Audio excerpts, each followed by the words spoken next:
ક્યુટીઝ, good morning, જય શ્રી કૃષ્ણ બધાને. આજે સવારમાં હું અને મમ્મી તો ઉપડી ગયા દીદીના ઘરે જવા માટે.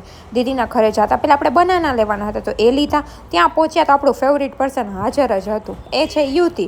યુતિએ મને ચોકલેટ આપી. મને એમ થયું મને આપે છે ના, પણ એ એના માટે હતી. પછી એને અમને એની સાથે રમાડ્યા, ખૂબ જ મસ્તી કરી અને ખૂબ જ મજા આવી. પછી એ બધાને મેગી બનાવીને ખવડાવતી હતી. એનો જે કિચન સેટ હતો એ જોઈને મને મારા નાનપણની યાદ આવી ગઈ. પછી અમે ઘરે આવ્યા તો અમે કપડાં સુકવતા હતા હું અને મમ્મી. ત્યારે મેં એક વસ્તુ જોઈ, બાલ્કનીમાં નાનો છોકરો કેવો કપડાં સુકવવાની ટ્રાય કરે છે. સારું કહેવાય, આવડી ઉંમરે આ એના મમ્મીની હેલ્પ કરે છે. પછી મેં અને મમ્મીએ જમી લીધું. આજે મેં તો પફ ખાઈ લીધો હતો. પછી થોડીક વાર આરામ કર્યો અને આપણે ઉપડી ગયા હતા ક્લાસે જવા માટે. આજે ક્લાસે જવાનું થોડુંક ઝાઝું મન હતું કેમ કે આપણો ફેવરિટ લેક્ચર હતો કલ્ચર, અને કલ્ચરની હિસ્ટ્રી તો આપણે ગમે.